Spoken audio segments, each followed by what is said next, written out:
quem me iniciou no espiritismo foi, isso me emociona assim, porque ele já desencarnou, foi o seu Pedro Moraes, né? Um senhor que vendia banana na rua. E ele vendendo banana era a oportunidade que ele tinha de conversar com as pessoas, né? E cada um trocava uma ideia com ele, ele vendia a banana, às vezes não vendia, mas ele ajudava as pessoas. Olha. Com aquele carrinho, né? Eu falo que ele é meu guru espiritual. E aí o seu Pedro Moraes falou assim, vamos lá no Paulo Estevam, né? Vamos lá no Paulo Estevam, lá vai ser o seu tio, a sua mãe, que tem um quadro também de momento, né? Vamos lá fazer uma consulta com a dona Palmira e o seu José de Freitas, né? E nós fomos, e eu estou lá até hoje, né? Sendo que a minha mãe se tornou médio assídua participante, e o seu Pedro Moraes, que para mim é uma figura importante, né? Levava várias pessoas no centro.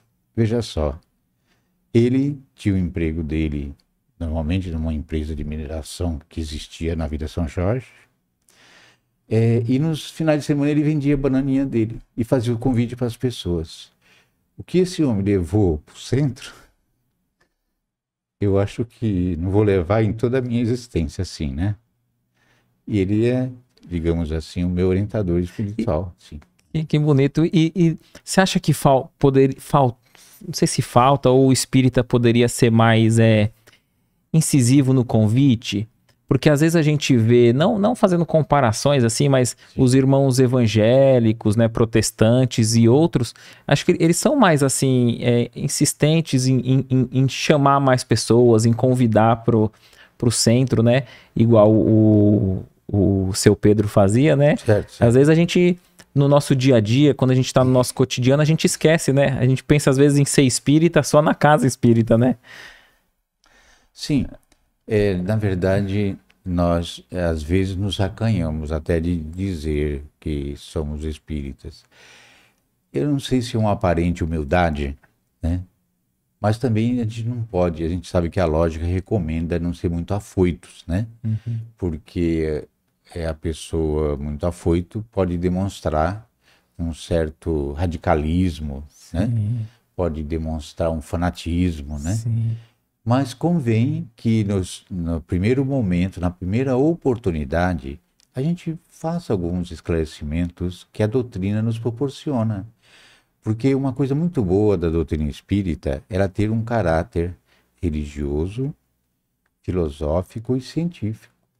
Isso aí nos ajuda muito a andarmos no meio das situações sociais, né?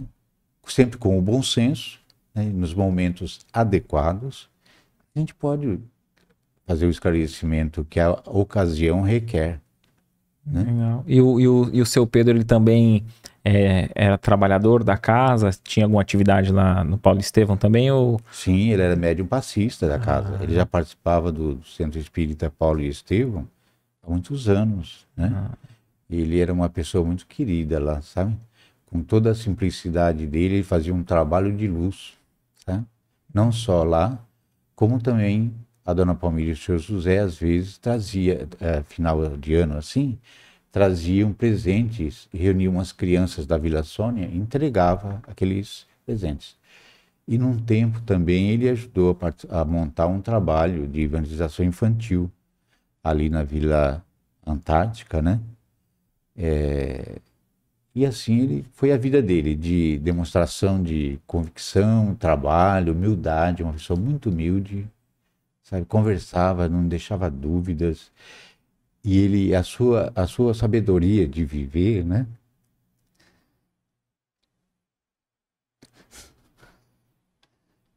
Desculpa, tá? Fica à vontade, a presença dele, né? Cativava as pessoas, né? Aquela sabedoria, aquela humildade, cativava. E ele levava as pessoas de ônibus. E também consta para nós que, às vezes, ele não tinha condições de ir para o centro de ônibus, porque os ônibus, né, ele era um trabalhador braçal, né, e não ganhava aquelas coisas. E, às vezes, ele ia a pé para São Vicente. Fica um exemplo, né? Fica um exemplo de perseverança, Perseverança, demonstração de fé, né? Isso aí nos convencia mesmo, né? Esse procedimento, essa forma de viver, convence as pessoas.